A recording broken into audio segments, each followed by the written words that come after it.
আসসালামু আলাইকুম। আমি আছি আজকে ডিং কংগ্রেস রাজীব ভবন। এই দিন আজকে গুরুত্বপূর্ণ বৈঠক। বড় বড় মানুষের শিবানী বাইদু আছে, মহসিন খান আছে, হায়দার আলী স্যার আছে, খালিদা ইয়াসমিন আছে, আর অন্যান্য বহুতো মানুষ আছে। এই ভিডিওটা লাস্ট করে দেখতে থাকুন। তো ইনশাল্লাহ আইন করলে বহুত ভালো হইব।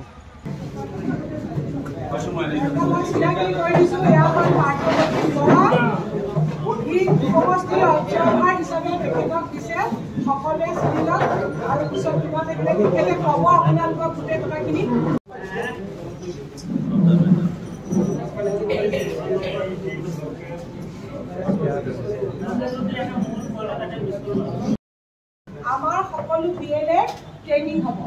আপোনালোকক ক্লিয়াৰ কৈছো, আপোনালোকে মনত ৰাখিব। আজি প্ৰথমবাৰৰ বাবে ধিঙত দায়িত্ব পাই আপোনালোকৰ মাজলৈ আহিছো। অত্যন্ত ভাল লাগিছে আপোনালোকৰ উপস্থিতি দেখি। এইখন এখন তালিকা মই অহাৰ লগে লগে আমাৰ ধিঙৰ ব্লক প্ৰেচিডেণ্ট মহোদয় মোক দিলে, যোৱাকালি মোক হোৱাটছএপত দিছিলে। এইখন এখন তালিকা যিসকল নিজ ধিঙৰ ব্লক আৰু মণ্ডলৰ বিষয়ববী আছে তেওঁলোকে এইখন তালিকা এবাৰ চোৱাটো দৰকাৰ। কিয় নিজ ধিঙৰ তালিকাখনত ভোটাৰ নাম মানে ভোটাৰ যিটো ID নম্বৰ থাকে, সেই ভোটাৰ ID নম্বৰৰ ফটোখিনি আমি পোৱা নাই। তেনে তালিকাখন পাইছো, ফটো আৰু ভোটাৰ আই কাৰ্ড আপোনালোকে কাইলৈ ভিতৰত জমা দিব লাগিব। নিজ ধিঙৰ বিষয়ববীসকলৰ লগত লাগিলে বহি লওক।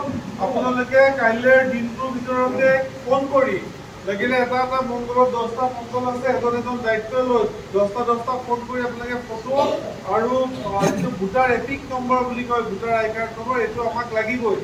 সেইটো কিয় লাগিব? গৌৰৱ গগৈ ডাঙৰীয়াই কি কৈছে? যুঁজ এখন হ'ব। কি কৈছে? কি এখন হ'ব? এতিয়া যুঁজ কাৰ লগত কৰিব লাগিব? যুঁজ কৰিব লাগিব আমি অন্যায় অত্যাচাৰৰ বিৰুদ্ধে। আৰু অন্যায় ক'ত চলি আছে? ৰাহুল গান্ধী ডাঙৰীয়াই সিদিনাখন প্ৰতিবাদ কৰিছে, খাৰ্গে ডাঙৰীয়াই প্ৰতিবাদ কৰিছে। কিয় কাৰণে প্ৰতিবাদ কৰিছে? কি ভোটাৰ লিষ্টৰ পৰা নাম কাটা হৈছে। বিহাৰত প্ৰায় 65 লাখ মানুহৰ ভোটাৰ লিষ্টৰ পৰা নাম কাটি দিছে। স্পেচিয়েল ইন্টেনচিভ ৰিভিজন কৰি পেলাই তেওঁলোকে ভোটাৰ লিষ্টৰ পৰা নাম কাটিছে। মহাৰাষ্ট্ৰত ৰাহুল গান্ধী ডাঙৰীয়াই প্ৰেছ মিট দিছিলে, দেখিছেনে আপোনালোকে? চাইছিলে? তাতে এটা ঘৰত এনেকুৱা হৈছে 100টা মানুহ থাকে, কোনোবা এটা বিল্ডিঙত এনেকুৱা হৈছে 7টা মানুহ থাকে। গতিকে এনেকুৱা যেনে 2 নম্বৰী হ'ব নোৱাৰে অসমত। গতিকে অসমত আৰু 4 মাহ 5 মাহৰ পিছত ইলেকশ্যন আছে। অসমত 4 মাহ 5 মাহৰ পিছত আপোনালোকৰ আচল যুঁজখন আছে। আৰু এতিয়া কি আছে? সেই যুঁজৰ প্ৰস্তুতি কি আছে? এতিয়া যুঁজৰ প্ৰস্তুতি। আৰু মই আপোনালোকৰ মাজলৈ এইকাৰণে আহিছো, এই যুঁজখনত যাতে ভালকে প্ৰস্তুতি কৰিব পাৰো। কিয় প্ৰস্তুতি কৰিব লাগিব? এই ধৰণৰ যাতে অন্যায় অত্যাচাৰ কৰিব নোৱাৰে, এনেকে যাতে নাম কাটিব নোৱাৰে। আমাৰ ভাৰতীয় নাগৰিকৰ যাতে কোনো নাম কটা নহয়, আমাৰ ভাৰতীয় নাগৰিকৰ যাতে প্ৰত্যেকটো নাম আমাৰ সুৰক্ষিত থাকে, তাৰ বাবে আমি তাত